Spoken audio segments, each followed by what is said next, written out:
সবচাইতে বড় প্রবলেমগুলোর মধ্যে একটা বা এখন অন্যতম একটা প্রবলেম হয়ে দাঁড়িয়েছে সেটা হচ্ছে বেনাপোল ইমিগ্রেশন। এখন বেনাপোল দিয়ে মানুষ ভারত যেতে ভয় পাচ্ছে। যাদের ভিসার মধ্যে ত্রুটি আছে, আসলে ভিসাতে তো ত্রুটি হয় না, ভিসা নেওয়ার জন্য যে সমস্ত কারণগুলো দেখানো হয়েছে, এই সমস্ত বিষয়ে যাদের ত্রুটি আছে, তারা তো একদম থান্ডার। তারা এখন মনে করতেছে আমরা বিমানে গেলেই বোধহয় বেঁচে যাব। তাই তারা এখন বেনাপোল দিয়ে যাচ্ছে না। আর বেনাপোলের এই কড়াকড়ির বিষয়টা কিন্তু একদম বাংলাদেশের যত মানে এজেন্সি আছে, বিশেষ করে ভিসা এজেন্সি আছে, এরা সবাই জানে। তারা তাদের প্রত্যেকটা কাস্টমারকে এই বিষয়ে সতর্ক করছে, যার কারণে কিন্তু বেনাপোল দিয়ে যাওয়া আসার পরিমাণ অনেক কমেছে। বলতে গেলে ৩ ভাগের ১ ভাগ কমে গেছে। লাস্ট ২ সপ্তাহের যে ডাটাটা পাচ্ছি। প্রতিদিনই ডাটা নিই আমি। আসলে সেই ডাটা থেকে এটা বলছি। এর আগে কিন্তু ২,৫০০ পর্যন্ত প্রতিদিন মানুষ যাওয়া আসা করেছে। এখন কিন্তু ১৬০০, ১৭০০, ১৫০০ এমনকি ১২০০ পর্যন্ত হওয়ার রেটগুলো আছে। যাই হোক প্লাস মাইনাস কিছু হবে। তো এই পরিস্থিতিতে যেটা দেখা যাচ্ছে যে ভারত যেভাবে কড়াকড়ি করতেছে তাতে কিন্তু আসলে খুব একটা মানে ম্যাল সিচুয়েশন আমরা ফেস করতে যাচ্ছি। বিশেষ করে আ বেনাপোলটা হচ্ছে বাংলাদেশ-ভারত যাতায়াতের মূল রাস্তা। এখান দিয়েই বাস, ইন্টারন্যাশনাল যে বাসগুলো, বাস সার্ভিসগুলো এখান দিয়ে যাতায়াত করে। বাসের যাত্রীদের মধ্যে এরকম আতঙ্ক যে বাসে যখন তারা উঠতেছে তখন মানে বিশেষ করে যে সমস্ত বাসগুলো সরাসরি ঢাকা থেকে কলকাতা চলে যাচ্ছে, মানে এপার ওপার চেঞ্জ করতে হচ্ছে না। এই সমস্ত বাসের স্টাফরাও খুব মানে যাত্রীদেরকে নিয়ে একটা বিড়ম্বনার মধ্যে থাকতেছে। আসলে প্রত্যেকটা যাত্রীকে তারা পার করতে পারবে কিনা, আসলে পার হতে পারছে কিনা, এবং টাইমও অনেক বেশি লাগতেছে। এবং সত্যি কথা বলতে বাংলাদেশ প্রান্তের ইমিগ্রেশনের কাজ ১১টা হতে, হতে একদম ক্লিয়ার। মানে ১১টার সময় ১ জন ২ জন থাকতেছে। আগে তো যেটা হতো ভোররাত্রি থেকে সবাই লাইন ধরতো। এখনো লাইন ধরছে, যারা দূর থেকে যাচ্ছে ভোররাত্রে লাইন ধরছে। কিন্তু এদের লাইন তো শেষ হয়ে যাচ্ছে। মানে বেশি তো না, অল্প কিছু মানুষ। আগে যেখানে ১০-১২ হাজার মানুষ প্রতিদিন যাওয়া আসা করত সেখানে এখন ১,০০০। তো ১০ ভাগের ১ ভাগ কাজ ১১টা হতে, হতেই কিন্তু ক্লিয়ার হয়ে যাচ্ছে। এদিক থেকে ঠিক। কিন্তু ইন্ডিয়ান প্রান্তে গিয়ে কিন্তু হচ্ছে মহাবিপদ।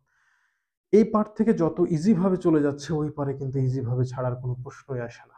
প্রত্যেককে রীতিমতো পুলিশ রিমান্ডে যেভাবে জিজ্ঞাসাবাদ করা হয়, ঠিক এইভাবে জিজ্ঞাসাবাদ করা হচ্ছে। এমন ঘটনা ঘটছে অরিজিনাল রুগী, তারপরেও সে কোনো না কোনো কারণে হয়তো কোনো ফল্ট পেয়েছে, তাকে বিদায় করে দেওয়া হচ্ছে। আরেকটা বিষয় আপনাদেরকে খুব গুরুত্বপূর্ণ ডাটা দিয়ে রাখি। এই বিষয়টা আপনারা মনে রাখবেন। কারণ আপনারা এই ভুলগুলো আপনারা করেন। দেখা যাচ্ছে আপনি এক হাসপাতালের আ মানে ইনভাইটেশন নিয়েছেন, আরেক হাসপাতালে আপনি গিয়েছেন। তো আপনিও খুব চালাক মানুষ। সাপোজ ধরে নেওয়া যাক আপনি নিয়েছেন অ্যাপোলো হাসপাতালের অ্যাপয়েন্টমেন্ট।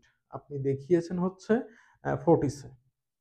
তো অ্যাপোলোতে গিয়েও আপনি হালকা ব্লাড টেস্ট করেছেন, একটা প্রেসক্রিপশন লিখেছেন। মনে করছেন যে দেখতে চাইলে এটা দেখাই দিব, বাস আপনি ক্লিয়ার।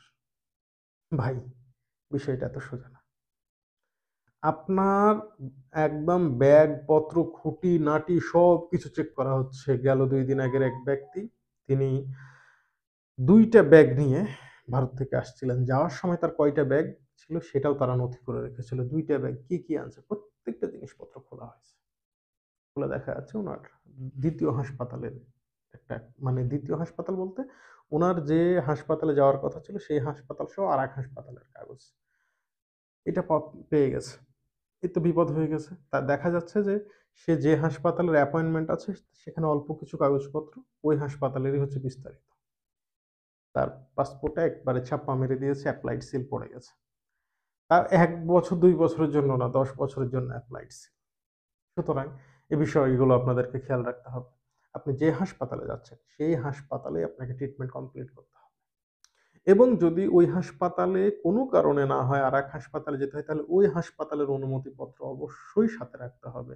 টুকটাক হয়তো কোনো একটা পরীক্ষা এখানে হচ্ছে না, পাশের হাসপাতালে যেতে হবে। এটারও একটা কিন্তু মানে বৈধ একটা, মানে কি বলবো, মানে সার্টিফিকেট থাকতে হবে ওই হাসপাতাল থেকে। ঠিক আছে?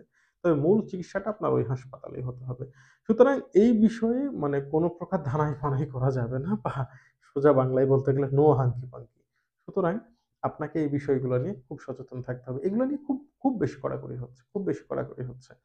আপনার আগে তো সেভাবে মেডিকেলের কাগজ চেক করা হতো না। এখন শুধু মেডিকেলের কাগজই চেক করা হচ্ছে না। আপনার কোন মানে কোথায় সমস্যা, কি সমস্যা, প্রয়োজনে আপনার বডি টাচ করে দেখা হচ্ছে। প্রয়োজনে মহিলা ইমিগ্রেশন অফিসার দিয়ে মহিলাদেরকে চেক করা হচ্ছে। পুরুষ ইমিগ্রেশন অফিসারকে দিয়ে পুরুষ দেরকে চেক করা হচ্ছে। মানে এক কথায় আপনি যাতে কোনোভাবে ভারতে বেড়াইতে যাইতে না পারেন। এটা হচ্ছে মূল কথা। এবং আরেক দিক থেকে আমরা বলতে পারি এটা আন্দাজ নির্ভর কথা যে তারা আমাদেরকে মানে আ অনুৎসাহিত বা নিরুৎসাহিত করতেছে যাতে তাদের দেশে আমরা না যাই। এটাই এখন তাদের অন্যতম পলিটিক্যাল এজেন্ডা যাতে আমরা সেখানে না যাই। এক কথায় যতক্ষণ পর্যন্ত তাদের স্বার্থসিদ্ধির সাথে আমাদের একটা দেওয়া-নেওয়ার পার্থক্যটা না ঘুচবে ততক্ষণ পর্যন্ত যাতে আমরা না যাই।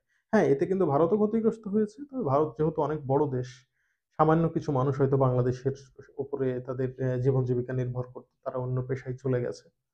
তো বাংলাদেশ যেহেতু ছোট দেশ সুতরাং পরিমাণটা মানে পার্সেন্টেজটা কম বেশি অনেক হবে। তবে তাতে তাদের কিছুই যায় আসে না। আ যদিও বা ভারতের একটা দৈনিক 'প্রথম কলকাতা' আ ইউটিউব চ্যানেলে এখানে প্রতিদিনই দেখতে পাই। তারা চাচ্ছে বাংলাদেশ থেকে যাত্রীরা যাক, বাংলাদেশের মানুষ ভারতে যাক। না হলে তাদের কি, কি সমস্যা হচ্ছে এগুলো তুলে ধরছে। বাট সেন্ট্রাল গভর্নমেন্ট এই সমস্ত বিষয় কোনোভাবেই মানে কর্ণানুপাত করতেছে না। তো সবচাইতে বড় বিষয় হচ্ছে যে এই মুহূর্তে আপনারা যখন মানে বেনাপোল দিয়ে যাবেন, আপনারা চিন্তা করতেছেন বেনাপোলে কড়াকড়ি, হয়তো বিমানে কড়াকড়ি নাই। ভাই সেম বিমানেও তাই। আপনি ভারতে নামার পরে বিশেষ করে যদি কলকাতাতে নামেন আপনাকে একদম মনে করেন যে ছুলে একদম যা কিছু আছে একদম রস চিপে রস বের করে ফেলবে। দিল্লিতে নামলেও সেম তাই। মানে যেখানেই নামেন না কেন এখন বাংলাদেশীদের ইমিগ্রেশন হচ্ছে খুব কড়াকড়ি। অন্য কোনো বর্ডার দিয়ে গেলেও সেম একই অবস্থা তবে বেনাপোলের অবস্থা সবচাইতে বেশি। তো অনেকেই জিজ্ঞেস করছে আমাকে যে, "ভাই আমার তো সবকিছু ওকে আছে, আমি যাবো কিনা?" ভাই অবশ্যই যান। তবে একটু সলিড থাকার চেষ্টা করেন, স্মার্ট থাকার চেষ্টা করেন। একদম লাবুঝাবু হয়ে যায়েন না। সকলকে ধন্যবাদ। আসসালামু আলাইকুম ওয়া রাহমাতুল্লাহ।